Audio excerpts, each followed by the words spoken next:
کبھی ہم نے غور کیا یہ دل بگڑتا کیوں ہے، اور دل بگڑ جائے تو اس کے نتیجے کیا ہوتے ہیں؟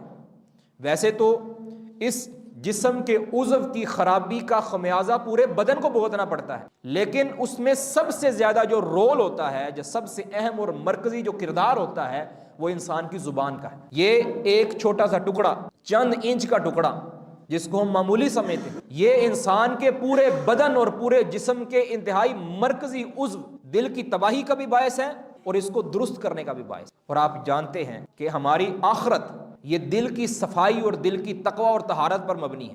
اگر کسی کا دل اللہ کی خشیت کے اندر ڈوبا ہوا ہے، تقوی و طہارت کے ساتھ لبریز ہے، تو انشاءاللہ قیامت کے روز اللہ تعالیٰ اس کو سرخرو کر دے گا۔ لیکن اگر کسی کا دل ہی خراب ہے، دل ہی بیمار ہے، تو اس کی نجات ممکن نہیں۔ لیکن اس دل کی صفائی، اس دل کی طہارت یا اس دل کا بگاڑ یہ کیوں ہوتا ہے؟ اس میں بڑا کردار، جو میرا آج کا عنوان ہے کہ وہ دل اور زبان کا آپس میں جو کنیکشن ہے، آپس میں اس کا جو تعلق اور ربط ہے، اس کو بیان کرنا ہے۔ دل اور زبان کا آپس میں ربط کیا ہے؟ 3 طرح کے تعلق اس کے ساتھ ہوتے ہیں۔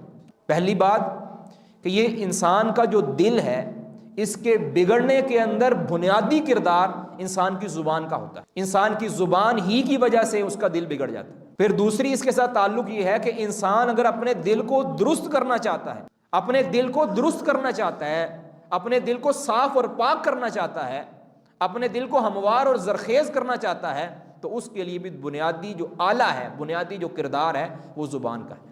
وہ زبان کے ذریعے انسان اپنے دل کو درست کر سکتا ہے۔ اور تیسرا تعلق یہ ہے کہ جب انسان کا دل بگڑ جائے، پھر اس کے بعد جو زبان کے ذریعے انسان تباہیاں مچاتا ہے، اس کا کوئی اندازہ بھی نہیں لگا سکتا۔ اس لیے 3 انداز میں اس زبان اور دل کا بڑا گہرا تعلق ہے۔ پہلی کہ انسان کے دل کو تباہ کرنے کے اندر بنیادی کردار زبان کا ہے۔ پھر جب یہ دل تباہ ہو جاتا ہے، پھر زبان سے جو چیزیں انسان سرزد کرتا ہے، اس کا کوئی اندازہ نہیں لگا سکتا۔ پھر اس دل کو اگر صاف کرنا ہے، دل کو طاہر کرنا ہے، مطہر کرنا ہے، اس کے لیے بھی زبان کا سہارا ضروری ہے۔ اور یہ ساری باتیں قرآن و سنت کے اندر بڑے شر و بست کے ساتھ اللہ تعالیٰ نے بیان فرمائی۔ دل کی طہارت یا دل کی خرابی کی بنیادی وجہ یہ زبان ہوتی ہے، بنیادی وجہ زبان ہے۔ ایک انسان جس کا دل بگڑ چکا ہو، پھر وہ اپنی زبان سے گالی نکالے گا، وہ اپنی زبان سے بدخوئی کرے گا، اپنی زبان سے لوگوں کی عزتوں کو اچھالے گا، اپنی زبان سے جھوٹ بولے گا، کیونکہ دل بگڑ چکا، دل کی زمین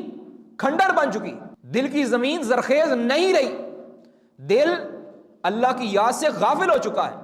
اب اس دل کا نتیجہ اس کی زبان پر آئے گا، وعدہ خلافی کرے گا زبان کے ساتھ، گالی دے گا زبان کے ساتھ، لوگوں کی عزتوں پر حملہ کرے گا زبان کے ساتھ، دوسروں کی غیبت اور چغلی کرے گا زبان کے ساتھ۔ اور آپ جانتے ہیں کہ یہ جو اخلاقی جرائم ہیں، اخلاقی تباہیاں ہیں، اس سے معاشرے کے اندر کتنا بگاڑ پیدا ہوتا ہے، اس کا کوئی حساب نہیں کر سکتا۔ ایک ہنستے بستے گھر کو ایک زبان کا لفظ پورے کا پورا تباہ کر کے رکھ دیتا۔ بڑی ہنستی اور بڑی لہلہاتی ایک زندگی انسان کی چل رہی تھی میاں بیوی کی، زبان سے کچھ لفظ نکلے، زبان سے چند زہر آلود کلمات نکلے، پورے کے پورے نظام کو تباہ کر دیا۔